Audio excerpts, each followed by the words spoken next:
What's up guys, in this video I will give you 5 tips on how you can shoot a travel video with your iPhone. I'm currently here in Hurghada, Egypt, here on vacation, and I thought it would be a great idea to give you guys some tips on how to shoot a travel video but still be able to enjoy the moment while traveling. The best part about filming with a smartphone is that you don't have to bring a lot of gear with you to create great looking videos. In fact, the less gear you bring with you, the more creative you will have to be when it comes to shooting your videos. For me, when I'm traveling, I like to keep it mobile and lightweight. When it comes to capturing moments, I want to be able to do that quickly and efficiently. With that in mind, here are 5 tips that will help you create better travel videos. Tip number 1 is to travel light. Sometimes we think we have to bring a lot of gear with us to create the shots we need. Try to be creative and only bring the necessary gear with you. Try to challenge yourself using the tools you have with you. If you don't have a drone, use a tripod, for example, or anything that can bring your camera high above ground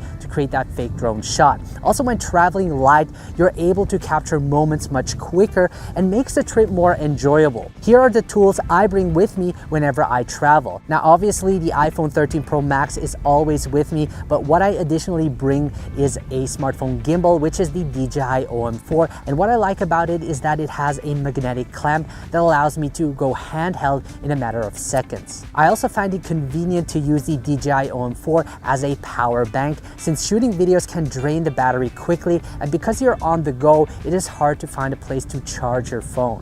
Now, a lot of my shots are handheld, but there's certainly also moments where I prefer using a gimbal to add more movement into my shots. Now, the gimbal is also great for capturing hyperlapse, which I love to include in my travel videos, but also static shots where I just place my gimbal on an even surface to create a time-lapse video. Now, tip number 2 is to shoot handheld. Like I've mentioned, most shots made during my travel videos are shot handheld. The travel video of Istanbul, Turkey was shot 80% handheld. For me, shooting handheld is the quickest way to capture moments. To get the best handheld results, shooting in a high frame rate such as 60 frames per second to then slow it down in post, which helps smoothen out the shots. Additionally, I like to add image stabilization in post to get the best results possible. As you can see, you don't necessarily need a gimbal to create dynamic looking shots. If you need to create static shots such as a time lapse, instead of bringing a large tripod, use a gimbal or a GorillaPod, which is much smaller in size, portable, and versatile to use as you can wrap it around objects like a pole or tree. Tip number 3 is body posture. Whenever shooting handheld, you want to keep your arm close to your body and create a 2-point contact, as this will help smoothen out the shot. You also want to walk heel to toe to avoid up and down movements. This way you will make your shots look much more natural. When holding your phone, try to hold it in a way with one hand supporting the bottom of the phone and the other hand placed towards the center of the phone.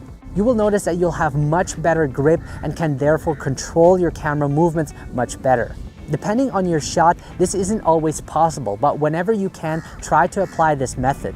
Also, while recording your videos, try to hold your breath, as this will also help make the shakes less apparent. Tip number 4 is to make sure you get a variety of shots. Try to shoot as many angles, focal lengths, and movements as you can think of to make your videos more interesting. Include wide-angle shots to establish the scene, but also capture detailed shots that are important for the story. I often see people doing the mistake of just capturing wide shots, which can quickly get boring. Shoot a scene from different angles so that you can cut between the shots to make the video more engaging. The best travel videos are those with many creative shots in it that make you feel like you're there. Also, the more variety of shots you have, the easier it is for you to piece the clips together in the edit. Only around 10% of all the videos I shoot when it comes to travel type videos end up in the edit, as I only take out the best portion of the video. As a rule of thumb, shoot more than you need, but also be purposeful with your shots so that it fits with your edit. This leads me to tip number 5, which is to shoot to edit.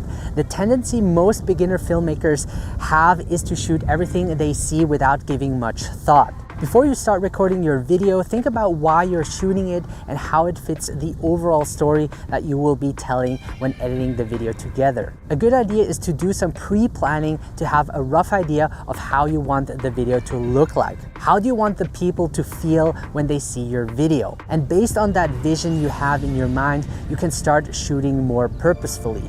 What I like to do is to search for the music beforehand to get a good idea of how the video should feel like. Also, when it comes to transitional shots, having the edit in mind is very important. Think about how you should film the next shot to match it with the previous shots. This way your videos will have a better flow and will make more sense in the edit. So a bonus tip I have for you guys is to try to include a subject in your video. This will make your videos more interesting and you can really focus on a subject that is doing something and build a story out of it. Now, there could be moments where you're traveling alone, so it's a good idea to maybe ask the local people if they would like to be part of the video. You will be surprised that a lot of people would love to be part of your video. I, for example, love to take portrait video where the subject is standing still, looking directly into the camera, where I then create a slow moving shot. But it doesn't only have to be people. What I like to do is also film birds, since they're also moving in a scene and creates also a lot of interest. Now, what's great about filming the local people is that